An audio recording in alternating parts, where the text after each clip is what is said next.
ശബരിമല ധർമ്മശാസ്ത്ര ക്ഷേത്രത്തിലെ ശ്രീകോവിൽ വാതിൽ പതിപ്പിച്ചിരുന്ന സ്വർണ്ണപ്പാളികൾ മോഷ്ടിച്ചതുമായി ബന്ധപ്പെട്ട കേസിൽ മുൻ ദേവസ്വം ബോർഡ് ഭാരവാഹികളും ഉന്നത ഉദ്യോഗസ്ഥരും ഉൾപ്പെടെയുള്ളവർ ഗൂഢാലോചനയുടെ ഭാഗമായെന്ന നിർണായകമായ വിവരങ്ങൾ പുറത്തുവരുന്നു.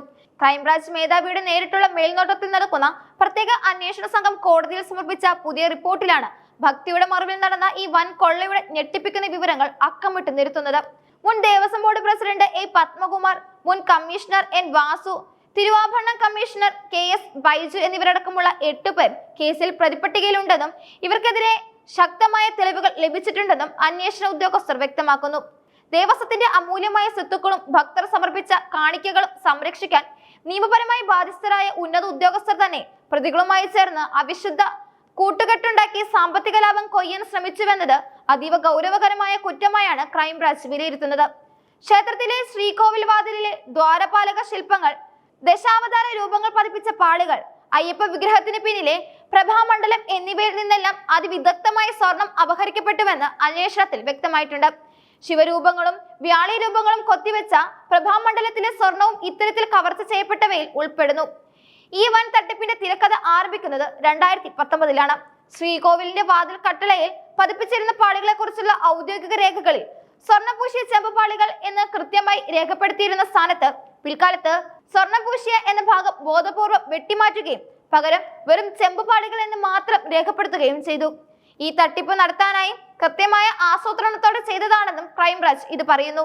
അന്നത്തെ ദേവസ്വം കമ്മീഷണറുടെ പ്രത്യേക ശുപാർശയോടെയാണ് ഈ പാളികൾ ഇളക്കി മാറ്റി ചെന്നൈയിലെ സ്വകാര്യ സ്ഥാപനത്തിലേക്ക് കടത്തിയത്. ദേവസ്വം ബോർഡ് അംഗങ്ങളുടെ പൂർണ്ണമായ അറിവോടെയും സമ്മതത്തോടെയുമാണ് ഈ നീക്കങ്ങൾ നടന്നതെന്നും റിപ്പോർട്ടിൽ കുറ്റപ്പെടുത്തുന്നു. ചെന്നൈ ആസ്ഥാനമായുള്ള സ്മാർട്ട് ക്രിയേഷൻസ് ഉടമ പങ്കജ് ഭണ്ഡാരിയും ബല്ലാരിയിലെ റോദം ജ്വല്ലേഴ്സ് ഉടമ ഗോവർദ്ധനും ഈ ഗൂഢാലോചനയിലെ പ്രധാനികളാണെന്ന് പോലീസ് കണ്ടെത്തി. പഴയ പാളികൾക്ക് വീണ്ടും സ്വർണം പൂശാൻ എന്ന വ്യാജേനയാണ് ഇവ ചെന്നൈയിലേക്ക് കൊണ്ടുപോയത്. എന്നാൽ അവിടെ വെച്ച് അതിവിദഗ്ധമായ രാസപ്രക്രിയയിലൂടെ പാളികളിലെ സ്വർണം വേർതിരിച്ചെടുക്കുകയും അവ കട്ടകളാക്കി മാറ്റുകയും ചെയ്തു. ഇത്തരത്തിൽ വേർതിരിച്ചെടുത്ത സ്വർണത്തിൽ നിന്ന് 109.243 ഗ്രാം പങ്കജ് ഭണ്ഡാരിയിൽ നിന്നും 474.96 ഗ്രാം ഗോവർദ്ധൻ റോധത്തിൽ നിന്നും ക്രൈംബ്രാഞ്ച് പിടിച്ചെടുത്തിട്ടുണ്ട്.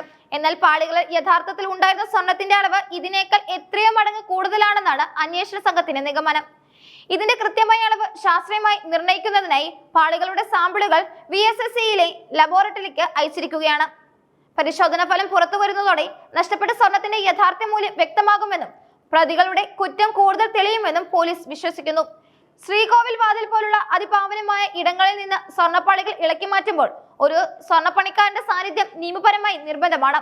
എന്നാൽ തിരുവാഭരണം കമ്മീഷൻ KS ബൈജു ഈ ചട്ടം ബോധപൂർവം ലംഘിച്ചു. വിദഗ്ധമായ സ്വർണ്ണപ്പണിക്കാരെ ഒഴിവാക്കി തങ്ങൾക്കൊപ്പം നിൽക്കുന്ന ഉദ്യോഗസ്ഥരെ മാത്രം ഉൾപ്പെടുത്തിയാണ് ഈ കൃത്യം നിർവഹിച്ചത്. ഔദ്യോഗിക രേഖകളിൽ നിന്ന് സ്വർണം പൂശിയത് എന്ന ഭാഗം നീക്കം ചെയ്തത് ബോർഡ് പ്രസിഡന്റിന്റെയും കമ്മീഷണറുടെയും നേരിട്ടുള്ള നിർദ്ദേശപ്രകാരമാണെന്ന തെളിവുകളും പുറത്തു വന്നിട്ടുണ്ട്.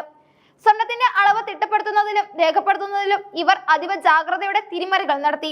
കേസിലെ 1-ാം പ്രതി ഉണ്ണികൃഷ്ണൻ പോറ്റിയുമായി ഉന്നത രാഷ്ട്രീയ നേതൃത്വത്തിന് അടുത്ത ബന്ധമുണ്ടെന്ന ആരോപണവും അന്വേഷണ പരിധിയിലുണ്ട്. ഇതിന്റെ ഭാഗമായി മുൻ ദേവസ്വം മന്ത്രി കടകംപള്ളി സുരേന്ദ്രനെ ക്രൈംബ്രാഞ്ച് ചോദ്യം ചെയ്തു.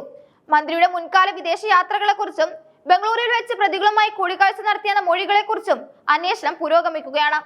എന്നാൽ ദേവസ്വം ബോർഡ് ഒരു സ്വതന്ത്ര സ്ഥാപനമാണെന്നും അവരുടെ ദൈനംദിന തീരുമാനങ്ങളിലോ ഭരണപരമായ കാര്യങ്ങളിലോ സർക്കാർ ഇടപെടില്ലെന്നുമാണ് മുൻ മന്ത്രി നൽകിയ വിശദീകരണം.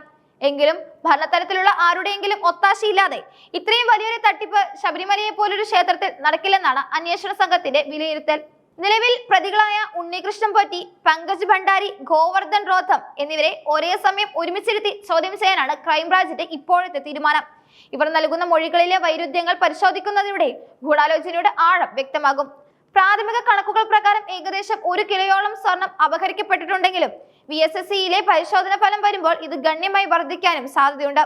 വരും ദിവസങ്ങളിൽ കൂടുതൽ അറസ്റ്റുകളും ഉന്നതതല ചോദ്യം ചെയ്യലുകളും ഈ കേസിൽ ഉണ്ടാകുമെന്നാണ് സൂചന.